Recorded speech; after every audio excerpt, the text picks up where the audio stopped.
The Kia Sorento is in the market since 2002 already, and now Kia presents the fourth generation of their car.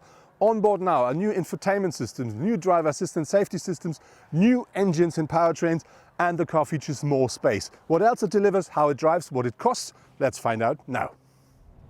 Talking about materials and craftsmanship inside of the Sorento, I have to say that car really works well. You do find soft touch, you find leather, you find metal, you find loads of glossy stuff, all very nicely made and all looks very fresh and modern.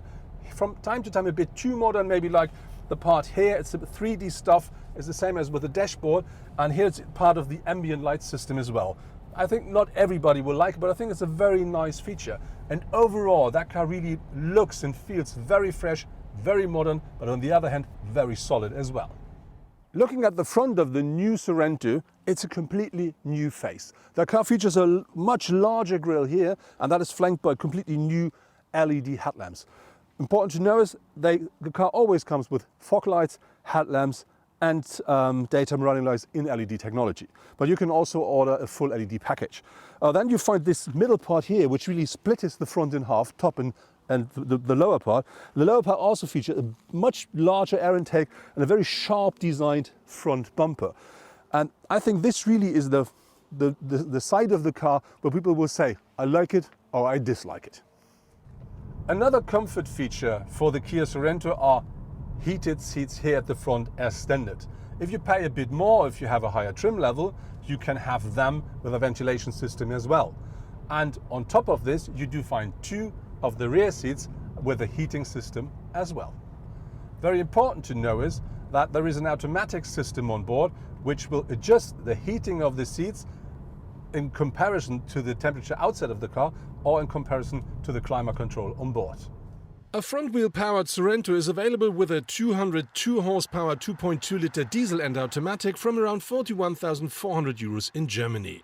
The all-wheel drive version costs almost 5,000 euros more.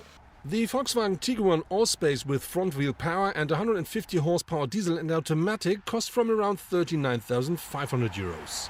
A BMW X3 xDrive 20D with 190 horsepower diesel, automatic and all-wheel drive is available from just over 48,000 euros. Looking at the side of our Sorento, you do find quite a large wheel. Important to know is the car comes as standard with a 17-inch alloy, and then that from trim level to trim level getting more, 18, 19 and the top version 20. We do have the 19-inch on board, and that really looks, I think, quite solid. Overall, the proportions of the car have changed a bit because we now have a longer hood and the glasshouse has moved a bit more to the rear of the car. The dimensions are nearly the same because it's now 1.70 m in height, it's just 1 centimeter more, and it's 4.81 m in length, which is also 1 centimeter more. But the wheelbase has changed, which is now 2.82 m, and that's a plus of 3.5 centimeters, so that really makes the difference. And so overall, the car looks a lot more dynamic than before. Another thing that is new, we do find more, let's say, crisp lines on the car, like this one here, which is the shoulder line, but that one wraps around the whole vehicle, and that really gives that car the typical new, unique look of Kia. But you do find some old stuff, let's say that way, like this one here. Looks like a bit like the fin of a shark, as you may know from its predecessor as well. The base equipment level of the Sorento is really quite nice. That car features, for instance, a fully digital cockpit, 12.3 inch. At least 8-inch as a touchscreen for the infotainment, but with the next trim level you instantly get 10.25. On top of this you get, for instance, a climate control which is always on board, and loads more. You find a list here of what is always on board with the new Kia Sorento. On top of this you can, while choosing different trim levels, get loads and loads of extra stuff, and of course you can choose these bits and pieces separately, so whatever you want you may then find. But here's a list as well, just to give you an impression of what the next trim level will bring, and of course what you can choose in packages or at single pieces to make the Kia Sorento your Kia Sorento. Apple CarPlay and Android Auto are also part of the standard equipment, as well as digital radio and a Bluetooth hands-free system. The rear of the car is really my favorite viewpoint of the new Kia Sorento, because we have this wide shoulders, we have this very big rooftop spoiler, and we have this quite high starting window graphic at the rear, and that really gives the car power. On top we do have these upright taillights here, and so they do really push the power to the very edge of the car. They're running into the side of the car as well, and this gives the car extra power and pressure from the rear. On top you find very prominent the name of the car on the boot lid. This is something you may find in other new Kia models as well. And you do find, let's say a fake underride protection and something that looks a bit like exhaust, but I think they find quite a nice solution. And to be really honest, I think this really is the look you want to have at first when you look at the new car. The front seat, they do not only deliver loads and loads of comfort, they also deliver more than enough support. And what I really do like with the seats is the passenger seat, for instance, I can adjust from here. So if I want to give somebody behind the passenger side a bit more space, or if I use the car as a chauffeur limousine, I could easily do that right from my driver's seat.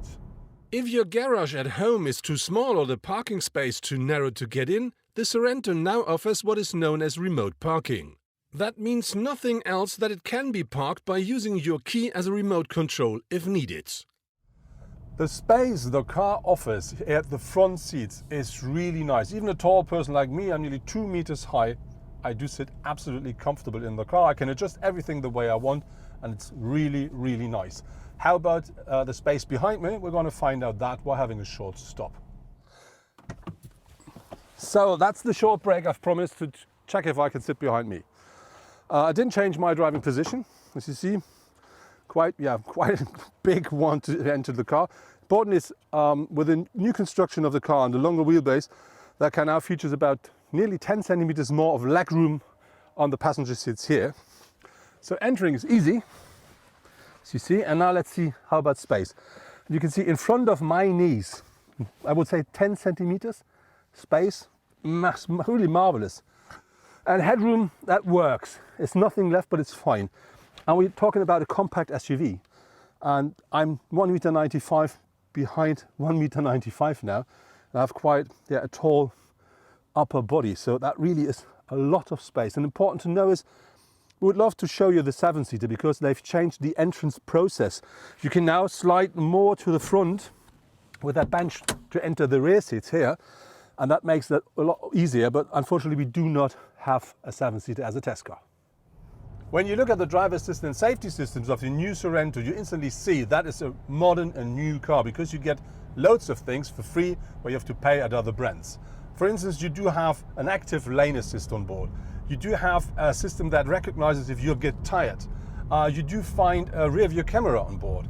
And you do find parking sensors, for instance, front and rear, as standard, and many, many more things. And of course, on top of that, you can buy extras in packages or separately to really make your Kia Sorento not only more comfortable, but also even more safe. The blind spot assistant is an eye-catcher in the truest sense of the word.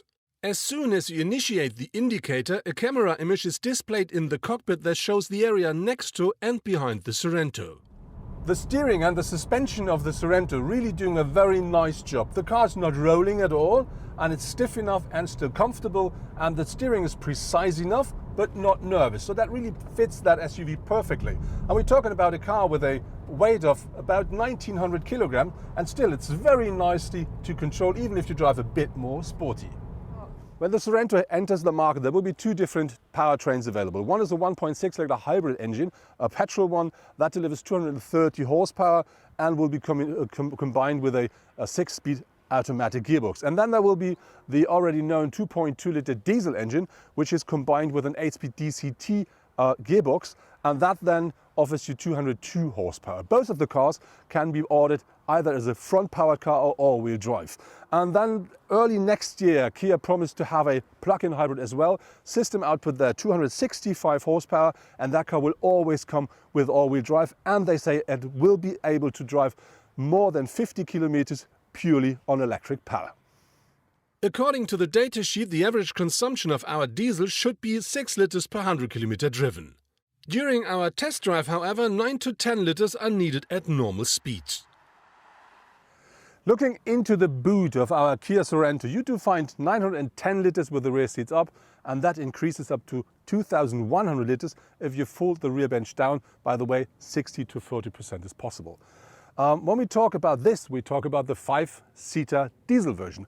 If you want the hybrid version, that makes in both situations between 8 up to 15 liters less boot capacity. And it's only a little number because the battery of the hybrid is mounted below the passenger seat at the front. But this car is also offered as a 7-seater, and then you really have to expect about 90 liters less in both situations. In terms of trunk volume, there is hardly any direct competitor that can deliver as much space as the Sorento. The BMW X3, for instance, offers 550 to a maximum of 1,600 liters and so significantly less than the Kia. A Volkswagen Tiguan Allspace comes close to the maximum with 760 to 1,920 liters, but not with the rear seats up. The car features more than enough compartments, so you do find standard compartments in the doors. You do find a very nice big one here at the front middle, which you can close, and inside of that you not only find the wireless charging, you also find 3 of the USB ports of the car, and they are up to 7 in the car overall. And then you do find 2 cup holders, a small compartment behind them, and you find under the armrest another quite nice compartment. On top of this, on the rear bench, you do find 2 cup holders in the armrest and 2 bottle compartments in the doors. That was my test drive on the brand new Kia Sorento. What I really like with the car, it has only grown a little bit at the exterior, but you can find loads of extra space at the interior. On top you get the newest infotainment system, you get the newest driver assistance safety systems, and the car overall really is not only a remake, it's a completely new and very nice car. And I have to tell you, I didn't find any downside at all. The only thing is the actual hybrid. I don't like so much because it's not powerful enough, but the diesel is really a pleasure to drive, and I'm waiting now for the plug-in hybrid next year.